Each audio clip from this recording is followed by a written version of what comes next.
അസ്സലാമു അലൈക്കും. സുഹാനയുടെ നമ്പരത്തിൻ്റെ പുതിയൊരു എപ്പിസോഡിലേക്ക് എല്ലാവർക്കും സ്വാഗതം.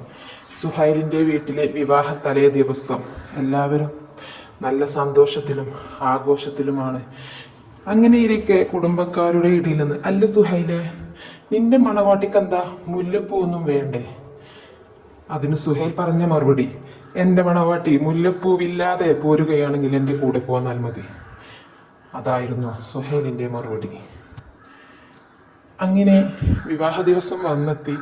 ഉപ്പാംസ, മോനെ സുഹൈലെ, നേരം 1:30 നീ ഇവിടെ നിന്ന് ഇറങ്ങണം. പുതിയാപ്പിള ഇറങ്ങണം. ഒരു 2-2:30 തിരിച്ചെത്തണം. കാരണം നമ്മുടെ പുതിയാപ്പിള വീട്ടിലേക്ക് വരുമ്പോൾ നമ്മളിവിടെ വേണം. അതിനെന്താ ഉപ്പ? ആയിക്കോട്ടെ, ഞാനൊരു 1:30 ഇറങ്ങിക്കോളാം. 2-2:30 നമുക്ക് തിരിച്ചെത്താനും ശ്രമിക്കാം. ഇതായിരുന്നു സുഹൈലിൻ്റെ മറുപടി. വിവാഹ തലേ ദിവസം സുഹാനയുടെ വീട്ടിൽ കൂട്ടുകാരികളൊത്ത് സന്തോഷത്തിലും ആഹ്ലാദത്തിലുമാണ് സുഹാന. മൈലാഞ്ചിയുടെ തിരക്കിലും വീട്ടിലുള്ള എല്ലാവരും നല്ല തിരക്കിലാണ്, നല്ല സന്തോഷത്തിലായിരുന്നു. അങ്ങനെ നേരം പുലർന്നു. സുഹാന മണവാട്ടിയായി ഒരുങ്ങിക്കഴിഞ്ഞു. മുല്ലപ്പൂവും എല്ലാം ചാർത്തി ആഭരണങ്ങളെല്ലാം അണിഞ്ഞ് അവൾ നല്ല സന്തോഷത്തിലാണ്. തൻ്റെ സഹോദരൻ ഫോട്ടോഗ്രാഫർ ആയതുകൊണ്ട് തന്നെ ഫോട്ടോ എടുക്കുന്ന കാര്യത്തിലൊന്നും അവൾക്ക് ഒരു ബുദ്ധിമുട്ടോ പ്രയാസമോ ഒന്നും തോന്നിയില്ല. ഫോട്ടോഗ്രാഫറുടെ കൂടെ അവൾ പലയിടത്തും പോയി ഫോട്ടോ എടുക്കുകയും കൂട്ടുകാരികളോടൊപ്പം നിന്നും കുടുംബക്കാരോടൊപ്പം നിന്നും പല ഫോട്ടോകളും എടുത്തു. ഇതിനിടയിൽ സുഹാനയുടെ മോതിരം എപ്പോഴോ നഷ്ടപ്പെട്ടു. അത് നഷ്ടപ്പെട്ട് കഴിഞ്ഞപ്പോഴാണ് അവൾ, അടച്ചറപ്പ്, എൻ്റെ മോതിരം കാണാനില്ലല്ലോ, അല്ലാഹുവേ, ഞാൻ എന്താ ചെയ്യുക? അവൾ കൂട്ടുകാരികളോട് പറഞ്ഞു, ഉമ്മയോടും എല്ലാവരോടും പറഞ്ഞു. എല്ലാവരും ആകെ അങ്കലാപ്പിലായി. അവൾക്കാകെ വിഷമമായി. അവൾക്ക് പിന്നെ ഒന്നും ഓർമ്മയില്ല, ഒന്നും ചിന്തയിൽ നിൽക്കുന്നില്ല. എനിക്ക് എങ്ങനെയെങ്കിലും എൻ്റെ നഷ്ടപ്പെട്ട മോതിരം തിരിച്ചെടുക്കണം. കാരണം എൻ്റെ കൂടെപ്പിറപ്പ് രാവും പകലും ഇല്ലാതെ കഷ്ടപ്പെട്ടിട്ടാണ് ആ മോതിരം ഉണ്ടാക്കിയിരിക്കുന്നത്.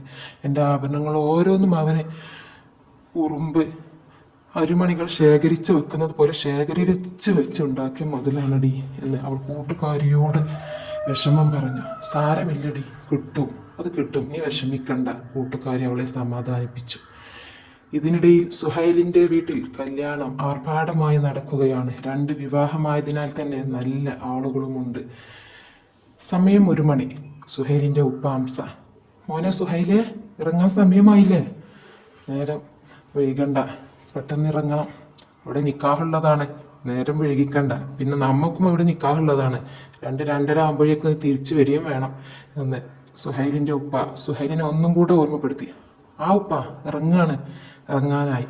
അങ്ങനെ എല്ലാവരോടും സലാം പറഞ്ഞ് സുഹൈല് പുതിയാപ്പിളയായി പന്തലിലേക്ക് ഇറങ്ങി. അവിടെ ഒരു ദുഹായും എല്ലാം കടിഞ്ഞ് അവൻ സലാം പറഞ്ഞ് യാത്രയായി സുഹാനയുടെ വീട്ടിലേക്ക്. കൂട്ടുകാരും എല്ലാവരും ചേർന്ന് സുഹാനയുടെ വീട്ടിലെത്തി. സുഹാനയുടെ വീട്ടിൽ പുതുമണവാളൻ വരുന്ന തിരക്കിലായി. എല്ലാവരും നല്ല തിരക്കിലാണ്. എന്നാൽ സുഹാനയുടെ നെഞ്ചിനുള്ളിലും അവളുടെ മോതിരം നഷ്ടപ്പെട്ട വിഷമത്തിലാണ് അവൾ. അല്ലാഹുവേ, എൻ്റെ മോതിരം എനിക്ക് തിരിച്ചു നൽകണമേ റബ്ബേ, എൻ്റെ സമാധാനം നഷ്ടപ്പെടുത്തല്ല റബ്ബേ എന്നവൾ അള്ളാഹുവോട് പ്രാർത്ഥിച്ചു. അങ്ങനെ നിക്കാഹെല്ലാം കഴിഞ്ഞ് സുഹാനയുടെ കഴുത്തിൽ ആരോ മഹർ ചാർത്തി. സുഹൈലായിരുന്നില്ല, വീട്ടിലുള്ള വേറെ ആരോ ആണ് മഹർ ചേർത്തിയത്. ഇതൊന്നും സുഹാന അറിഞ്ഞില്ല. വീട്ടിലുള്ള സ്ത്രീകളും കുടുംബക്കാരും കൂട്ടുകാരെല്ലാം ചേർന്ന് സുഹാനയുടെ മാല പിടിച്ചു നോക്കുന്നുണ്ട്. അത് അത്യാവശ്യം കുഴപ്പമില്ലാത്ത നീളമൊക്കെ ഉണ്ടല്ലേ, ഉണ്ട്, ഇതെത്രയാണാവോ, അങ്ങനെ പല അഭിപ്രായങ്ങളും പലരും പറയുന്നുണ്ട്. ഇതൊന്നും സുഹാനയുടെ ചെവിയിൽ കൊള്ളുന്നില്ല. അവളുടെ മനസ്സിൽ നഷ്ടപ്പെട്ട മോതിരമാണ്. അങ്ങനെ ഇരിക്കെ ആൾത്തേക്കിൽ നിന്ന്, ഇതട്ടോ നമ്മളെ മോതിരം കിട്ടിയിട്ടുണ്ട് എന്നൊരു ശബ്ദം. ഇത് കേട്ടതും സുഹാനക്ക് പരിസരബോധം തിരിച്ചു കിട്ടി. അല്ലാഹുവേ, അൽഹംദുലില്ലാ എന്നവൾ അള്ളാഹുവിനെ സ്തുതിച്ചു. അങ്ങനെ പിന്നീടാണ് സുഹാന തൻ്റെ മഹർ കഴുത്തിൽ അണിഞ്ഞിട്ടുണ്ട് എന്നും മറ്റുള്ളവർ വന്ന് നോക്കുന്നതും എല്ലാം അവളുടെ ശ്രദ്ധയിൽപ്പെട്ടത്. ഇതിനിടയിൽ സുഹൈലിൻ്റെ വീട്ടിൽ നിന്ന് കുറേ പെണ്ണുങ്ങൾ വന്ന് സുഹാനയെ മാറ്റിയെടുക്കാൻ വേണ്ടി റൂമിലേക്ക് കൊണ്ടുപോയി വാതിലടച്ചു.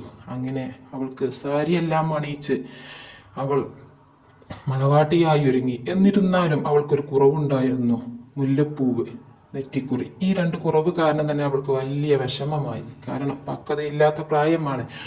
ഒന്നും ഇത്രയൊക്കെ ഉള്ളതിൽ നമ്മൾ അൽഹംദുലില്ലാ എന്ന് ചിന്തിക്കാനുള്ള ഒരു ഇതിലായിരുന്നില്ല അവൾ. കാരണം അവളുടെ കൂട്ടുകാരികളെല്ലാം നല്ല രീതിയിൽ മണവാട്ടിയായി ഒരുങ്ങി പുതുമണവാളനോട് കൂടെ ഒരുമിച്ച് യാത്ര ചെയ്യുന്നതാണ് അവൾ കണ്ടിട്ടുള്ളത്. അതുകൊണ്ട് അങ്ങനെയുള്ള സ്വപ്നങ്ങളും സങ്കല്പങ്ങളും ഒക്കെയായിരുന്നു സുഹാനയ്ക്ക്. എന്നിരുന്നാലും വിഷമൊന്നും പുറത്ത് കാണിക്കാതെ തന്നെ അവൾ വല്യമ്മമാരോടും ഉമ്മയോടും ഉപ്പയോടും മുതിർന്ന എല്ലാവരോടും സലാം പറഞ്ഞ് പന്തലിലേക്ക് ഇറങ്ങി ദുഹായും എല്ലാം കഴിഞ്ഞ് വന്ന പെണ്ണുങ്ങളുടെ കൂടെ അവൾ സുഹൈലിൻ്റെ വീട്ടിലേക്ക് യാത്രയായി. ഇതിനിടയ്ക്ക് സുഹൈല് നിക്കാഹെല്ലാം കഴിഞ്ഞ് നേരത്തെ തന്നെ കൂട്ടുകാരോടൊപ്പം മടങ്ങിയിരുന്നു. സുഹാന സുഹൈലിന്റെ വീട്ടിൽ നിന്ന് വന്ന പെണ്ണുങ്ങളുടെ കൂടെ ഒരുമിച്ചാണ് യാത്ര ചെയ്തത്. കൂടെ സുഹാനയുടെ കുടുംബക്കാരും കൂട്ടുകാരികളും അയൽവാസികളും എല്ലാവരും ഉണ്ടായിരുന്നു സുഹൈലിന്റെ വീട്ടിലേക്ക്. അങ്ങനെ സുഹൈലിന്റെ വീട്ടിലെത്തി പോകാൻ സമയമായപ്പോൾ സുഹാനയുടെ ഉപ്പയുടെ സഹോദരി ഖദീസ സുഹൈലിന്റെ ഉമ്മ റംലയെ വിളിച്ച് പറഞ്ഞു, പിന്നെ ഞങ്ങളുടെ കുട്ടിക്ക് അതിമാത്രം പക്വതയും കാര്യങ്ങളൊന്നും എത്തിയിട്ടില്ല കേട്ടോ, അതുകൊണ്ട് നിങ്ങൾ നല്ലോണം ശ്രദ്ധിക്കണം, അവൾക്കെല്ലാം പറഞ്ഞു കൊടുത്താൽ മതി, അവൾ ചെയ്തോളും, മനസ്സിലാക്കി കൊടുക്കണം, ചെറിയ കുട്ടിയാണ് കേട്ടോ എന്നൊക്കെ ഖദീസ റംലയോട് പറഞ്ഞു.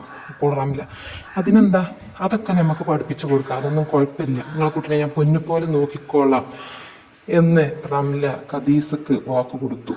അങ്ങനെ വന്നവർ എല്ലാവരും മടങ്ങി. റംല സുഹാനയെ വീട്ടിലേക്ക് വലതുകാൽ വെച്ച് കയറ്റി മണിയറയിൽ കൊണ്ടിരുത്തി. സുഹൈലിന്റെ കുടുംബക്കാരും അയൽവാസികളും എല്ലാവരും സുഹാനയെ ചുറ്റും പൊതിഞ്ഞു. പല പല അഭിപ്രായങ്ങളും ആഭരണങ്ങൾ പിടിച്ചു നോക്കലും ഒക്കെ ഭയങ്കരമായ തിരക്ക്. ഇതിനിടയിൽ സുഹൈലിന്റെ സഹോദരി മുഫീദയുടെ പുതുമണവാളനും മണവാളന്റെ വീട്ടുകാരും എത്തി. നിക്കാഹെല്ലാം കഴിഞ്ഞ് മുഫീദയെ വന്നവർ മാറ്റിയൊരുക്കി നല്ലൊരു സുന്ദരി മണവാട്ടിയാക്കി പുറത്തിറക്കി. ഇത് കണ്ടപ്പോഴാണ് സുഹാന ശരിക്കും തൻ്റെ കുറവുകൾ മനസ്സിലാക്കിയത്. മുഫീദയെപ്പോലെ നല്ലൊരു മണവാട്ടിയാകാൻ പോലുമുള്ള യോഗ്യത എനിക്കില്ലാതായോ എന്നവൾ ഒരു നിമിഷം ചിന്തിച്ചുപോയി. മുഫീദയെ മണവാളന്റെ വീട്ടിലേക്ക് സുഹാനയും കൂടെ പോയി. കൂട്ടുകാരെ, ഈ കഥ നിങ്ങൾക്ക് ഇഷ്ടപ്പെട്ടെങ്കിൽ സബ്സ്ക്രൈബ് ചെയ്യണേ മറക്കരുത്. അഭിപ്രായങ്ങൾ കമൻറ്റിൽ എഴുതാനും മറക്കരുത്.